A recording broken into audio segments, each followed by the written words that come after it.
tune in and go vote and be informed. Ty Pinkins. Good afternoon, Columbia, Mississippi. Marion County, it feels so good to be here with y'all this evening. It's an honor to be here with you at the Columbia Freedom Festival, as this community celebrates its 277th birthday. Give yourselves a round of applause. And that's as our country prepares to celebrate its 250th anniversary of the independence of the United States of America. There are few better places to talk about freedom than right here in Mississippi. In communities like Columbia that know the meaning of family, faith, service, sacrifice, hard work, and country. 250 years ago, almost to the day, in June of 1776, the Continental Congress met in Philadelphia, Pennsylvania. The delegates were tired. The city was hot. The 13 colonies were uncertain. And the future of the American experiment had not yet been written. Congress assigned a committee of 5 men, a task that would change the history. Draft a statement to the world. That committee included a lawyer from New York named Robert Livingston, a judge from Connecticut named Roger Sherman, a writer, scientist, inventor, and philosopher from Philadelphia, Pennsylvania named Benjamin Franklin, a lawyer and a political activist from Massachusetts named John Adams, and a planner, a farmer from Virginia named Thomas Jefferson. After the committee established a general outline for the document, they assigned the primary writing to Jefferson. Just outside of town, surrounded by fields and across from a stable, stood a red 3-story brick building called the Graff House. In that house, Jefferson rented a room on the 2nd floor. He chose that room because it was quiet. It was away from the noise of the city, away from the daily arguments of the Second Continental Congress, away from the distractions. And in that quiet room, he wrote words that have echoed across 250 years. We hold these truths to be self-evident, that all men are created equal, that they are endowed by their Creator with certain unalienable rights, that among these are life, liberty, and the pursuit of happiness. Those words didn't make America perfect, but they gave America a promise. They gave every generation a measuring stick, and they gave we the people the authority to say that government does not belong to kings. It does not belong to the powerful. It does not belong to the wealthy, and it does not belong to political parties. It belongs to we the people. Jefferson went on to write that government derives its powers from the consent of the governed, and that whenever government becomes destructive of the people's rights, it is the right of the people to alter it and organize power in whatever form seems most likely to secure their safety and happiness. In plain English, Jefferson was saying something revolutionary. He was saying government does not own the people. Political parties do not own the people. The wealthy and the powerful do not own the people. We, the people, own the government. And when government stops working for the people have the right and the responsibility to change it. That does not mean tearing down America. It means renewing America. And that's why I'm standing before you today. My name is Ty Pinkins. I'm a veteran.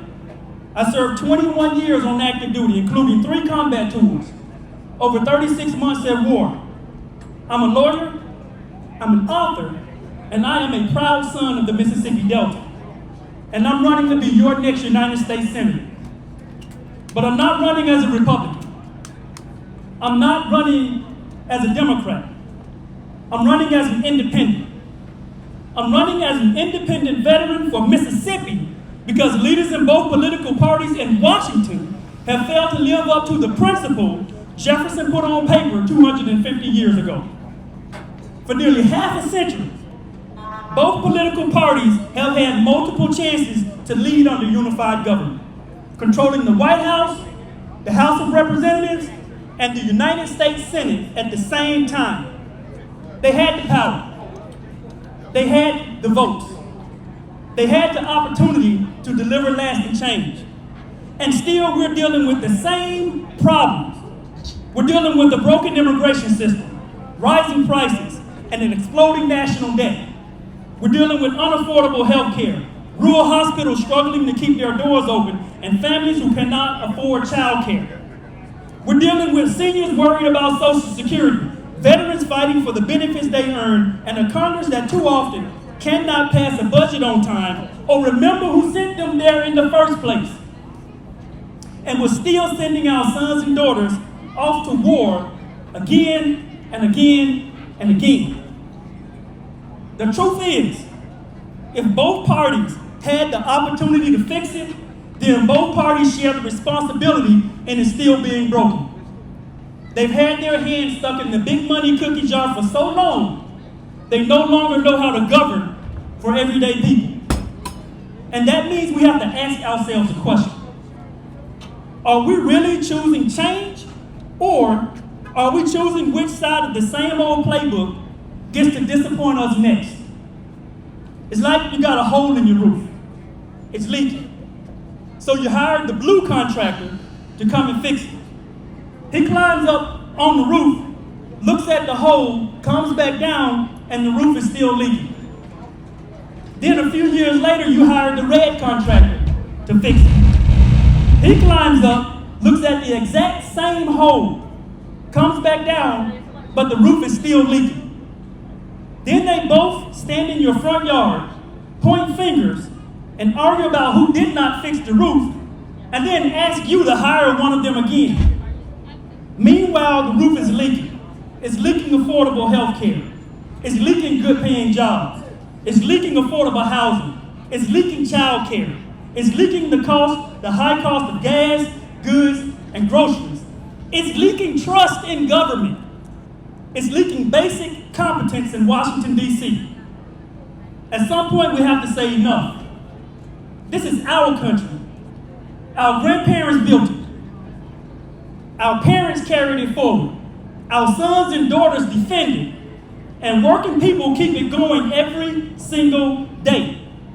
So when did we bend the knee to the big money controlling our elected officials? When did we accept the idea that a millionaire's checkbook is more powerful than a citizen's vote?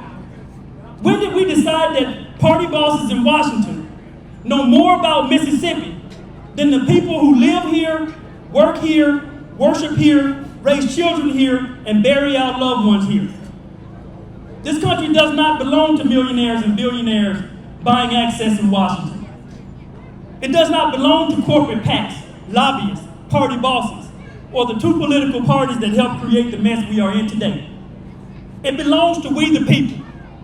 It belongs to the teacher who spends her own money to buy supplies for her classroom. It belongs to the nurse who looks at a patient in the eye with compassion and asks, where does it hurt? It belongs to the parent who works 2 jobs trying to make ends meet. It belongs to the farmer who makes up less than 2% of this population, but helps feed an entire nation. It belongs to the factory worker, the truck driver, the small business owner, the veteran, the caregiver, the student, and the retiree who is depending on Social Security in her golden years. It belongs to our children and grandchildren who are looking at us right now and wondering whether we'll have the courage to leave them something better than we inherited. That's what the Declaration of Independence means. That's what this campaign means. That's what running as an independent candidate means. In 1776, there were no formal political parties that we know of how we know them today. During the Revolution, the divide wasn't Republican and Democrat. It was patriots and loyalists. Patriots who believed America had the right to govern itself, and loyalists who remained loyal to the British Crown. And 250 years later, I believe we face another defining question. Will we remain loyal to two political parties that keep failing us over and over and over again? Or will we declare our independence from a broken system and try something new? Right now, there's a hopeful solution sitting right in front of us. You may not hear much about it on national television because the two parties do not want you to hear the story. The big money interests that shape our politics and prop up the two-party system do not want you to hear the solution. The organizations that pour money into candidates before they even get to Washington do not want the story told. But the story is still being written. And it's coming from places many people in Washington overlook. It's coming from rural states. There's a man named Dan in Nebraska. There's a guy named Todd in Idaho. A fellow named Brian in South Dakota. And a gentleman named Seth in Montana. And there's a son of the Delta named Ty Pinkins standing right here in Columbia, Mississippi today. What do we have in common? We are all veterans. We are all running as independents, and we're running for the United States Senate. 6 veterans, 6 rural states, 6 independent campaigns that don't answer to either party. Right now, Republicans control the White House, the House of Representatives, and the United States Senate with a 53-47 majority. The question on television is always whether one party will take the majority or whether the other party will hold on to the majority. But what if after we vote on November 3rd, neither party has an outright majority?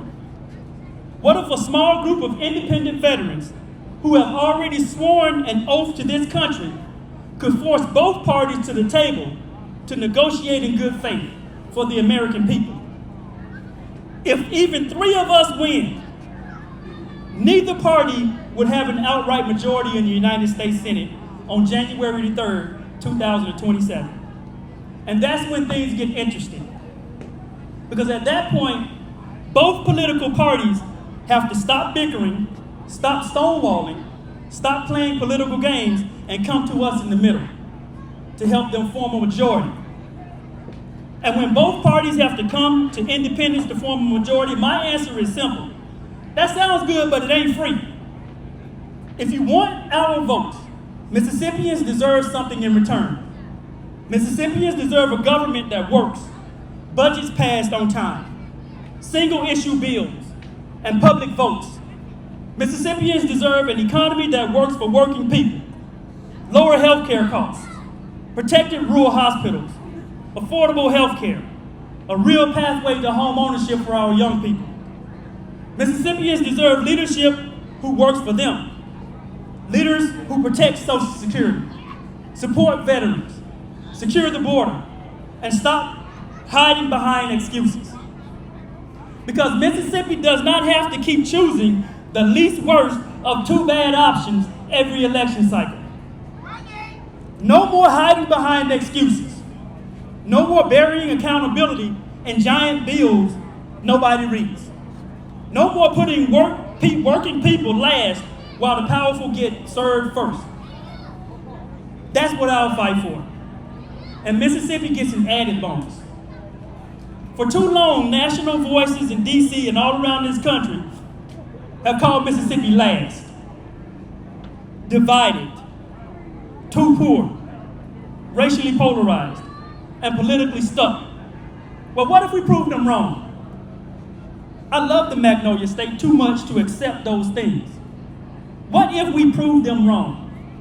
What if America woke up the morning after Election Day and saw the headlines, Mississippi became the first state in this election cycle to send an independent United States Senator to Washington, D.C. to hold both parties accountable? At some point, some state is going to do it. Why not Mississippi? Why not us? Why not us? I grew up in poverty in the Mississippi Delta. I became the first person in my family to graduate high school and attend college. I served our country proudly for 21 years, spent more than 36 months at war wearing the flag of our country proudly on my shoulder. And I would do it again if I had to. I earned 2 law degrees. And since graduating from law school 6 years ago, I work for free in some of Mississippi's most underserved communities. But let's be clear, I'm not an anomaly and I'm not an exception. I'm proof that Mississippi has talent in every county, every town, and every community in this state. We have talent right here in Columbia. We have talent in Marion County. We have talent in the Delta, on the coast, in the Pine Belt, in the hills, in Jackson, Vicksburg, Rolling Fork, Tupelo, and Meridian. In every community that's been told to wait its turn while Washington plays politics. We have courage. We have grit. And we have people who still believe in doing the hard right over the easy wrong, even when no one is listening. That's called integrity. So let's stop allowing these 2 parties to send mediocre candidates to Washington, D.C. to represent a state full of extraordinary people. Let's stop sending candidates to Washington who are backed by party machines, propped up by wealthy donors, and unprepared to deliver for you. I had the courage to step away from the 2-party system to offer you something different on the ballot this November. Now I'm asking you to have the courage to choose something different than the same 2 tired options we always see at the polls. If you say you want big money out of politics, I'm the only candidate in this race who does not take money from millionaires, billionaires, super PACs, and lobbyists. I fund my campaign with my retirement benefits. That is it, period. If you say you want to ban congressional stock trading, I'm the only candidate in this race who does not own stock. And I promise you, I will not buy, sell, or trade stock when I'm in office. If you say you want a senator who is not beholden to the pro-Israel lobby, I'm the only candidate in this race who is not tied to AIPAC or J Street. If you say you want an elected official who answers to the people instead of party leaders with special interests, I'm the only candidate in this race who is independent of both political parties. I do not answer to millionaires. I do not answer to billionaires. I do not answer to lobbyists. I do not answer to party bosses. I answer to you, period. That's what independence means. It means no one owns my vote but the people of Mississippi. It means no party boss can tell me to be quiet when Mississippi needs me to speak up. It means no lobbyist can buy my silence or my morality. It means no millionaire or billionaire can purchase my conscience. It means when I walk into the United States Senate, I'll walk in carrying the stories of people I've represented, served, and stood beside. The workers whose wages were stolen before I sued and got their wages back. The single mom trying to avoid eviction, who I stood beside in the court of law. The veteran fighting through paperwork for benefits, just like I did as a disabled veteran myself. The senior choosing between medicine and groceries, just like my father who is blind, a double amputee, and suffering from kidney failure. The parent wondering how to afford child care. The families all over this state praying that their rural hospital stays open. The young person wondering whether they can build a future here in Mississippi, or will they have to leave the state they love just to make a living. Those are the people I'll carry with me. Every generation has a responsibility. 250 years ago, ordinary Americans stood up and declared independence from a king. Today, our generation must declare independence from a political system bought and paid for by big money, special interests, and the two toxic political parties that can't get anything done. Independence from a politics that divides us so it can control us. Independence from a system that asks us to hate our neighbors while lobbyists write the rules. Independence from two parties that perform outrage on television and then go back to raising money from the very interests they claim to oppose. The men who gathered in Philadelphia in 1776 did not finish their work in one summer. After our country declared independence, George Washington and the Continental Army fought for years at Lexington and Concord, at Bunker Hill, at Trenton, and finally at Yorktown, where the British surrendered and the United States of America was born. 11 years after the Declaration, the founders gathered again in Philadelphia, Pennsylvania. It was hot. The streets simmered in the July heat. Inside Independence Hall, the delegates met in secret. They argued. They disagreed. Big states against small states. Farmers against merchants. Federalists against anti-federalists.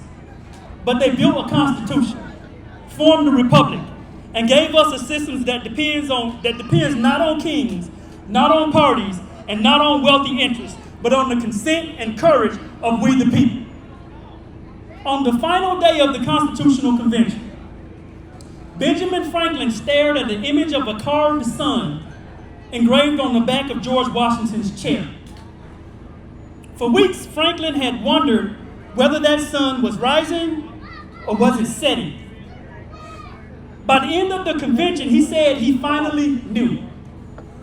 It was a rising sun. That is the question before us now. Is the sun setting on this republic because we've allowed big money and two-party dysfunction to break our faith in self-government? Or is the sun rising because we, the people, still have the courage to act? I believe the sun is still rising on our republic. I believe Mississippi can lead. I believe rural America can lead. I believe veterans, independents can force both parties to stop yelling, start negotiating, and finally do the work of the American people. So in this, the 250th year of our independence, I'm asking you to vote for a veteran who is independent of both political parties. I'm asking you to give Mississippi a chance to lead. I'm asking you to help Mississippi send the message to Washington that this country still belongs to we the people. Thank you, Columbia. Thank you, Marion County. I love you. May God bless you. May God bless Mississippi. And may God bless the United States of America.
Justice, hope, and honor.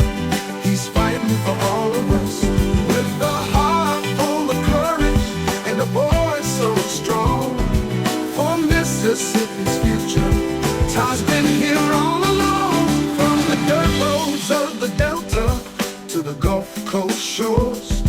From Hattiesburg to the Golden Triangle, Ty's vision means much more. He stands for every region, every voice, and every dream, uniting us together with a future that will gleam. Protecting Medicare and Social Security for our seniors dear, preserving it for future generations so they'll have no fear. Ty standing up for justice, ensuring care for everyone, for our elders and our children. His work is never done.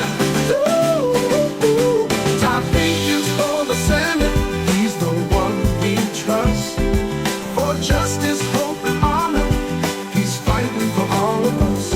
With a heart full of courage and a voice so strong, for Mississippi's future, Ty's been here all along. Together we will rise, together we'll unite. With Ty Pinkins in the Senate, our future's looking bright. For Mississippi's children, for the state we call home. With Ty we'll build a future like we've never known.